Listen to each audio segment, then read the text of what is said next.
This is UN News Today with me, Daniel Johnson. The headlines.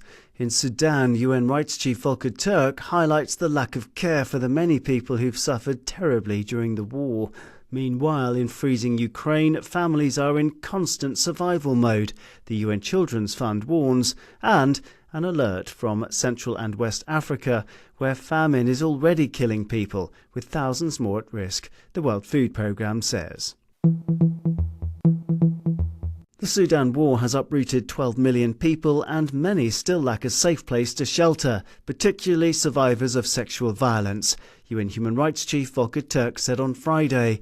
Speaking from Dongola, capital of northern state, Mr. Turk said that NGO partners needed an all-out effort from the international community to help support their vital work. What they are telling me is about the horrible plight that many people, many survivors of this horrific war are going through every day. They don't have enough settlements for those who got internally displaced, some of them many times.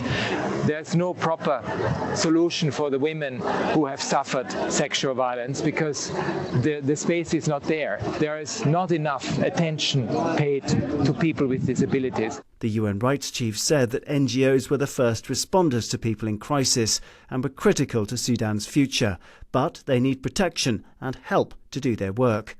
After 1,000 days of war in Sudan, with millions displaced, 21 million are going hungry and famine has been confirmed in parts of the country. Families across Ukraine are in constant survival mode amid ongoing waves of Russian attacks and sub-zero temperatures, the UN Children's Fund, UNICEF, said on Friday. The alert follows another night of attacks against power infrastructure in Zaporizhzhia Oblast in the south and Kharkiv Oblast in the east, which have left many residential areas without electricity and heating. The agency's Munir Mahmadzadeh described how people are now stuffing soft toys against their windows to block out the freezing cold. Of course, increasingly worried about right now in Kiev, it's minus 15. It might go even further down next week, and millions of families across the country are again enduring days without heating, as I mentioned, electricity and water supplies. So children and families are in constant survival mode because of that. Until now, the humanitarian focus has been on frontline areas, but constant Russian strikes on power stations and residential areas have highlighted a far more complicated set of needs among people living in cities. These include Kiev resident Svetlana, who looks after her 3-year-old daughter Adina on the 10th floor of her building. UNICEF said that she had no heating or electricity for more than 3 days initially, and the disruption is continuing for a third week. Finally, to Central and West Africa, where a staggering 55 million people are expected to endure crisis levels of hunger or worse during this year's lean season from June to August. More than 13 million children are also expected to suffer from malnutrition in 2026, according to the UN World Food Programme, WFP.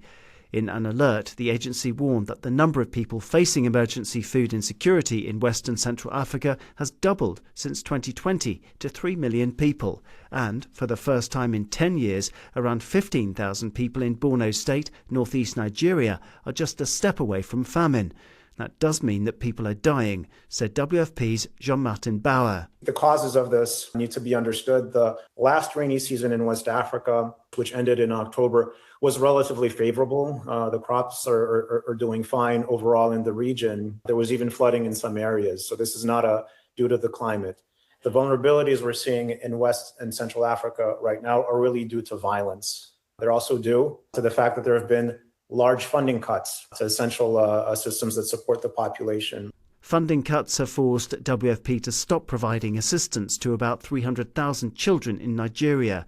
And in Cameroon, the agency may need to cut assistance to 500,000 people next month in order to focus on Nigeria. The World Food Programme has long worked with governments and communities to provide stability and reassurance to the most vulnerable. In the past, the agency has worked to improve resilience by supporting school meals and other projects in the community, such as restoring hundreds of thousands of hectares of land for farmers, which it says has protected around 4 million people from climate shocks. Daniel Johnson, UN News.